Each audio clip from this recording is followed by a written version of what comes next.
तबाही तबाही तबाही। पिछले दिनों सऊदी हुकूमत ने भारत से हिंदुओं, मुशरिकों, सिखों और गलीज तरीन नजस मुशरिकों को बुलाकर मस्जिद नबी का दौरा करवाया। इन्ना लिल्लाहि व इन्ना इलैहि राजिऊन। सारे जो पाकिस्तान से जो मौलवी हजरात हैं, इस्लामिस्ट हैं, वो इस पे बड़ा क्रिटिसाइज कर रहे हैं कि सऊदी अरब ये क्यों कर रहा है कि आज मक्का मदीना के अंदर एक हिंदू जाकर उसने कदम रखा है जो अल्लाह पाक ने सख्त मना फरमाया है। अच्छा, लेकिन ये लोग इंतहाई इनके ज़मीर मर गया है, बगैरत हो गए हैं। आपकी औकात बता रहा हूँ सर, बुरा नहीं मानना सर। कर पाकिस्तानियों ने स्मृति ईरानी के मदीना से सामने आई तस्वीर की आलोचना शुरू कर दी, लेकिन इन विवादों के बीच सऊदी के लोगों ने ही पाकिस्तान और पाकिस्तानियों की ऐसी लताड़ लगाई कि पाकिस्तानियों का मुंह ही बंद कर दिया। तो ये जो है ये अब सऊदिया को भी इस्लाम पढ़ा रहे, सऊदिया को कह रहे चलो तुम्हें नहीं पता इस्लाम, हमें पता है। सऊदी अरब के एक व्यक्ति ने स्मृति ईरानी की आलोचना कर रहे एक कट्टरपंथी को कहा है कि ये हमारी जमीन है, हमारा देश है, हमारे नियम है, आप क्यों उछल रहे हैं? आपके पूर्वजों ने इस्लाम अपनाया, आपको अरबी नाम दे दिया, इसका मतलब ये नहीं कि आप हमारे मामलों में दखल देंगे। गजब बेइज्जती है। सऊदिया ने साफ कर दिया कि यही है फ्यूचर मानवता का, प्लूरैलिटी, एक्सेप्टेंस, सारे कल्चर को। ये अरब कंट्री है ना, वो टोटल इंडिया को रियलाइज कर रहे हैं कि उसको लेके आ रहे हैं, उसको अपग्रेड ले रहे हैं, और पाकिस्तान का जो नाम है ना वो दिन ब दिन डाउन होता जा रहा है। पाकिस्तानियों को मार पड़ेगी बहुत जोर की। हम बार बार कहते हैं, लोग हमारा मजाक उड़ाना शुरू कर देते हैं, जी आप तो बड़े अरसे से कहे जा रहे हैं अभी तक कुछ नहीं हुआ। अल्लाह का शुक्र अदा करो कि अभी तक कुछ नहीं हुआ, क्योंकि जिस दिन होगा ना उस दिन तुम्हारी चीखें बहुत आसमानों तक जाएंगी। मैं इनसे पूछना चाहता हूँ कि किस कुरान की किस शिक में लिखा है कि दूसरे मजहब की खातून जो है वो मदीना नहीं जा सकती? क्या वजह है? और इस 21st सेंचुरी में जबकि वो रिप्रेजेंट कर रही है इंडियन मुसलमानों को।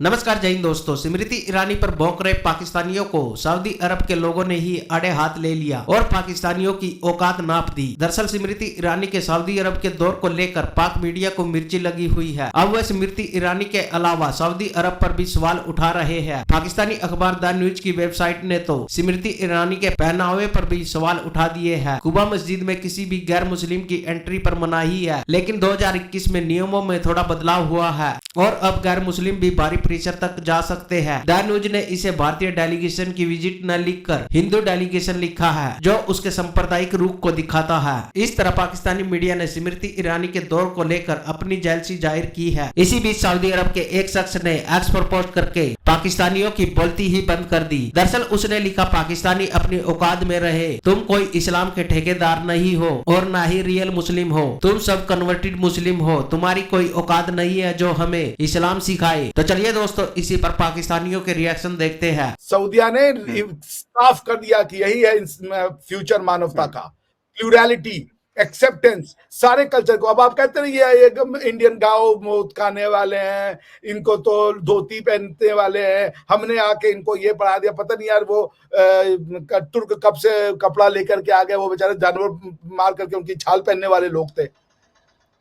वो हमको सिखा रहे हैं, तुर्कों ने हमें खाना सिखाया, पानी सिखाया, ब्रश करना सिखाया, नहाना सिखाया, पॉटी भी वही सिखाना करके गए तुर्क आपके यहाँ के लोगों के हिसाब से। आपका इस्लाम ना तो साला अरबी इस्लाम है, ना तो तुर्की इस्लाम है। आपकी मस्जिदों में गुंबद भी डालोगे, मीनार भी खड़ी कर दोगे, आपने तो अलग ही एक किया हुआ है। अपना कुछ नहीं होना चाहिए, दूसरे का सब ले लो।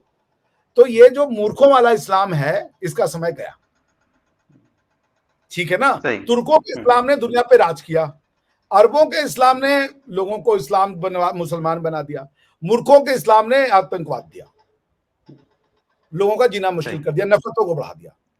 ठीक, आपके अंदर दम नहीं है कि आप 1 इंच टेरिटरी ले सके। आपने इस्लाम के नाम पे टेरिटरी ली और तो और उसको तोड़वा दिया, इस्लाम का भी नाम आपने खराब किया। कम से कम तुर्कों ने अगर इस्लाम को उठाया तो उन्होंने जाकर के यूरोप का कुछ हिस्सा जीत लिया और गाड़ के बैठ गए, इंडिया का कुछ हिस्सा जीत लिया, गाड़ के बैठ गए। भले उसको टिका नहीं पाए 300 साल 400 साल ज्यादा, लेकिन बैठ तो गए थे, ठीक है ना। कुछ कम्युनिटियां और सिविलाइजेशन इतनी कमजोर थी, कन्वर्ट हो गई, कुछ ने दम लगा के लड़ा और हरा दिया। अगर तुर्कों ने जाकर के यूरोपियंस का वो जीता तो तुर्क कौन बख्श दिए गए, रशियंस निकले उनके घर में जाके उनको जीत लिया। आज पूरा का पूरा तुर्क में तुर्की से ज्यादा रशियन बोली जाती है, यूरोपियन लैंग्वेज है, सेंट्रल एशिया में बोली जाती है। जरा तुर्कों के, मैं पढ़ा के आया हूँ तुर्कों से, उनसे बच्चों से पूछे रशियन मत बोलो, कोई और लैंग्वेज बोलो, नहीं बोलते, हम रशियन बोलेंगे। 20% लोग हैं, वहां भी नेशनलिज्म का काउस चला, नहीं उज्बेक बोलो, नहीं कजाक बोलो, लेकिन उनकी जो जनता है वही कहती कि नहीं हम रशियन बोलेंगे, रशिया को हमारी लैंग्वेज हम रखना चाहते हैं।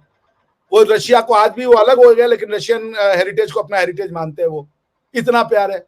और आप और मैं अगर कह रहा हूं तो आज भी वो रशियन लैंग्वेज में लिखते हैं, चाहे उज्बेक हो, चाहे कजाक हो, चाहे किर्गिज हो, चाहे जो भी हो।